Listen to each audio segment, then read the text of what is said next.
नमस्कार, जी मीडिया में आपका स्वागत है। मैं हूं पायल भुयन। बाबा अमरनाथ के भक्तों के लिए अच्छी खबर नहीं है। खबर है कि तेज गर्मी की वजह से बाबा बर्फानी 40% तक पिघल गए हैं और अगर ऐसी ही गर्मी रही तो यात्रा शुरू होने से पहले वो पूरी तरह पिघल जाएंगे। बाबा अमरनाथ की यात्रा 28 जून से शुरू होने वाली है। नमः शिवाय।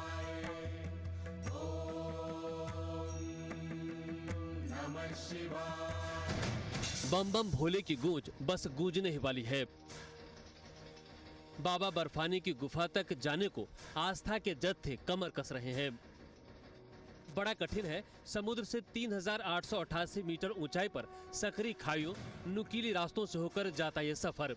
लेकिन अमरनाथ गुफा पहुंचकर क्या हो पाएंगे इस बार बाबा के दर्शन?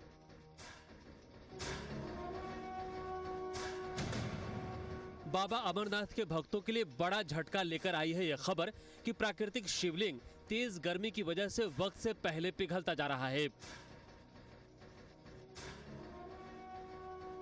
सिर्फ 2 हफ्ते रह गए हैं अमरनाथ यात्रा में।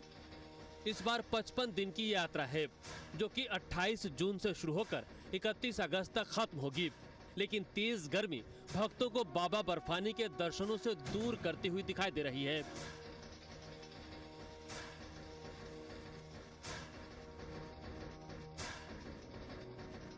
लिद्दर घाटी में बर्फबारी इस साल वैसे भी कम हुई है। तेज गर्मी पहाड़ों से बर्फ को लगातार पिघला रही है। झरनों का बहाव तेज हो गया है, लेकिन श्रद्धालुओं की चिंता बाबा बर्फानी है। आखिर दर्शन देने को रुकेंगे या नहीं?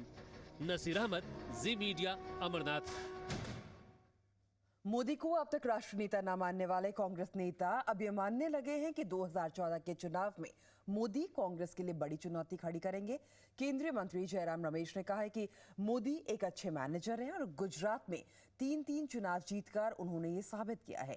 हालांकि उनका ये भी मानना है कि मोदी अपनी पार्टी के लिए भस्मासुर हैं। शायद ऐसा पहली बार है जब कांग्रेस का कोई कद्दावर नेता ये मानने पर मजबूर हुआ है कि नरेंद्र मोदी उनके लिए एक चुनौती है, और वो भी जयराम रमेश जैसा नेता जो कांग्रेस के थिंक टैंक माने जाते हैं। मोदी निश्चित रूप से हमारे लिए एक चुनौती है। उनके पास न केवल प्रबंधकीय क्षमता है बल्कि वैचारिक स्तर पर भी वो एक विचारधारा की अगुवाई करते हैं। हालांकि उनका मानना है कि मोदी से कांग्रेस को कोई डर नहीं है और राहुल से उनकी कोई तुलना भी नहीं। आखिर मोदी से कांग्रेस क्यों डरेगी? ये ठीक है कि वो एक अच्छे मैनेजर हैं। निसंदेह गुजरात में 3 चुनाव जीते हैं।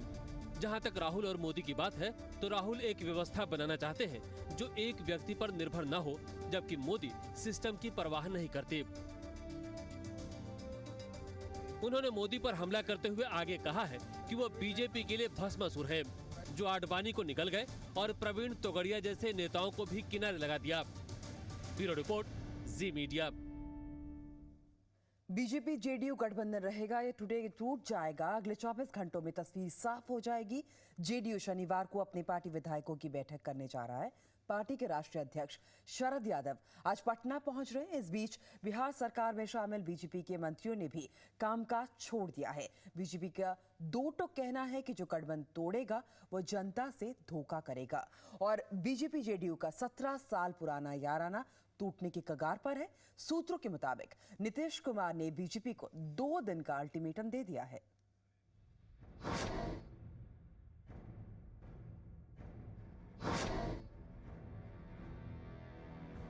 एनडीए को बचाने की बीजेपी की लाख कोशिशों के बावजूद गठबंधन पर मंडरा रहा संकट कम होता नहीं दिख रहा है।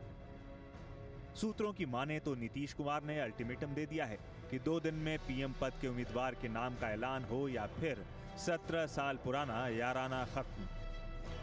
आडवाणी जी ने फोन किया था और उन्होंने हमारे पार्टी के अध्यक्ष श्री शरद यादव जी को भी फोन किया था और उन्होंने कुछ बातें हम लोगों को कही है।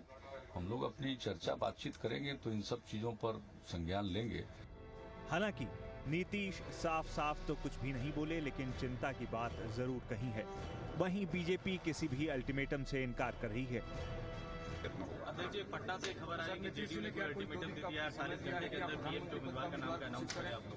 नहीं, ये हम लोग को जानकारी अभी कुछ नहीं है, इसलिए कोई इस पर कमेंट नहीं करूंगा। अल्टीमेटम से मुश्किल में फंसी बीजेपी ने मान मनोबल की कोशिशें तेज कर दी हैं। आडवाणी, मुरली मनोहर जोशी और राजनाथ सिंह ने फोन पर मोर्चा संभाला तो नितिन गडकरी शरद यादव से मिले। लेकिन इतने के बावजूद जेडीयू के तेवर नरम पड़ते नहीं दिख रहे हैं।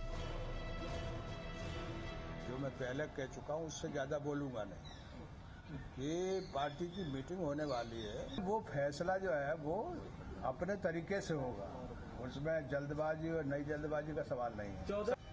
मान मनोबल की तमाम जोर आजमाइश कितनी कामयाब होगी, ये तो अल्टीमेटम की मियाद खत्म होने के बाद ही पता चलेगा। जनता दल यूनाइटेड ने बीजेपी से दोस्ती खत्म करने से पहले की सारी रस्म अदायगी पूरी कर ली है। बीजेपी फिर भी बीच का रास्ता निकालने के लिए फॉर्मूला खोजने में लगी है, लेकिन नीतीश कुमार का गणित साफ है। मोदी से गठबंधन को भाग करके यानी डिवाइड करके 2014 में सत्ता के नफे के लिए बीजेपी की दोस्ती का नुकसान जरूरी है। राहुल सिन्हा, जी मीडिया, दिल्ली। हालांकि मोदी पर जेडीयू और बीजेपी के तकरार के बीच कुछ ऐसी बातें भी हैं जिनका जवाब जानना बेहद जरूरी है। सवाल है कि आखिर नरेंद्र मोदी पर इतना हंगामा क्यों बरपा है। पहला सवाल, नरेंद्र मोदी को सिर्फ कैंपेन कमेटी का अध्यक्ष बनाया गया है और कोई बड़ी जिम्मेदारी नहीं दी गई है। दूसरा सवाल, मोदी को ना तो प्रधानमंत्री पद का उम्मीदवार घोषित किया गया है और ना ही पार्टी का अध्यक्ष मनोनीत किया गया है, तो इतना हंगामा क्यों है। तीसरा, मोदी को ना ही टॉप लीडरशिप में बड़ी जगह दी गई है, तो इतना शोर क्यों है। चौथा सवाल है कि क्या अगर इसी तरह का फेरबदल अगर जेडीयू में होता या किसी और एनडीए घटक दल में होता तो क्या इतना ही हंगामा होता।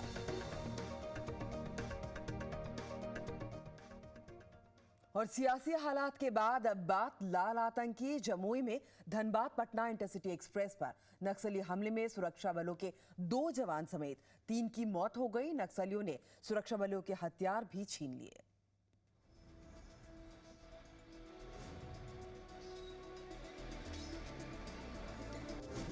दो घंटे नक्सलियों के कब्जे में ट्रेन, अटकी रही 2000 मुसाफिरों की सांस। बिहार में फिर लाल आतंक, पटरियों पर सरपट भाग रही ये ट्रेन कुछ घंटे पहले तक नक्सलियों के कब्जे में थी। 100 से ज्यादा हथियारबंद नक्सलियों ने जमुई के भलुई हॉल्ट के पास इसे हाईजैक कर लिया। पटना धनबाद पे जो ट्रेन जा रही थी उसमें कुछ 1:20 और 1:30 के दरमियान नक्सलाइट ने अटैक किया। हमले के वक्त 1531 इंटरसिटी एक्सप्रेस धनबाद से पटना आ रही थी, लेकिन ट्रेन पर कब्जा करने के बाद नक्सलियों ने 2 घंटे तक जमकर लूटपाट की और जाते जाते आरपीएफ जवानों के हथियार भी साथ ले गए। अभी हमारे सब पुलिस तो वहाँ सीआरपीएफ और लोकल पुलिस वहाँ चले गई है। Operation is on. हमले के बाद ट्रेन को नक्सलियों के कब्जे से छुड़ा लिया गया है, लेकिन एक बार फिर सवाल उठ खड़े हुए हैं कि ट्रेनों की सुरक्षा को लेकर इंतजाम इतने लचर क्यों हैं और क्यों नहीं लग पा रही है इस लाल आतंक पर लगाम। नक्सलियों ने सुरक्षा बलों के सामने एक अगर आप किसी होटल या गेस्ट हाउस में ठहरते हैं तो कमरे की छत और दीवारें ही नहीं, टीवी और सेट टॉप बॉक्स भी ठीक से चेक कर लें। छुपा कैमरा कहीं भी हो सकता है। जयपुर के गेस्ट हाउस में जो भांडा फूटा है वो आपके होश उड़ा देगा। जयपुर का रॉयल गेस्ट हाउस, जैसा नाम कुछ कुछ वैसे ही बंदोबस्त, एसी, टीवी, फ्रिज वगैरह वगैरह। बीते महीनों कमरे में हर चौथे 5वें रोज कोई न कोई जोड़ा आकर रुका, लेकिन उनमें कोई नहीं ताड़ पाया कि यहाँ कोई चोरी छिपे उनकी फिल्म उतार रहा है। बेशर्मी का ये हथियार पकड़ा गया इस सेट टॉप बॉक्स में। ये देखिए, यही है वो सुराख जिस पर न तो भूले से कोई शक कर पाया न कर पाता। ये पिछले 1-1.5 महीना पहले इसने स्पाई कैमरा का कोई ऐड देखा था टीवी पे, तब ये दिल्ली रोहिणी से स्पाई कैमरा खरीद के लाया था चाइनीज, और उसको फिर इसने मॉडिफिकेशन करके उस सेट टॉप बॉक्स में कैमरा फिट कर दिया। 8-9 माह से ये होटल में कार्यरत है। बेशर्मी का ये शातिर खेल इस शख्स के दिमाग की उपज थी। दिलीप चौधरी, जिसे गेस्ट हाउस के मालिक ने 8 महीने पहले ही नौकरी पर रखा था। नौकरी के 4 महीने में ही इसने ये खेल शुरू कर दिया था। जैसे ही कोई गेस्ट कमरे में आकर रुकता, मैनेजर रूटीन सर्विस के बहाने कमरे में दाखिल होता था और सेट टॉप बॉक्स ऑन कर देता था। बॉक्स ऑन होते ही रिकॉर्डिंग शुरू हो जाती थी। डाटा 16 GB की पेन ड्राइव में रिकॉर्ड होता था। भांडा तब फूटा जब किसी बात पर नौकरी छिन जाने पर इसने मालिक से ये कहकर 1 लाख रुपए की डिमांड कर दी कि नहीं देगा तो रिकॉर्डिंग में उसका नाम फंसा देगा। अभी तक तो इसका टारगेट सिर्फ सोलो टारगेट ही मान आया है सामने कि भाई ये शौकिया तौर पे या साइकोलॉजिकल तौर पे ये इस तरह का इसने काम किया है, क्योंकि इसने ना तो मालिक से कोई इस तरह की अब तक कोई इस तरह की और ना ही किसी ग्राहक को टच करने की कोई कंप्लेंट सामने आई है। गेस्ट हाउस मालिक ने पुलिस को खबर की। पुलिस ने आरोपी को धर दबोचा। गेस्ट हाउस में 15 कमरे हैं। पुलिस उन सभी से संपर्क साध रही है जो पिछले महीनों में यहां आकर रुके थे। फिलहाल किसी और ने ब्लैकमेल किए जाने की शिकायत दर्ज नहीं कराई है। ब्यूरो रिपोर्ट, जी मीडिया, जयपुर। और इसी के साथ वक्त एक छोटे से ब्रेक का। ब्रेक के बाद देखिए मंथन।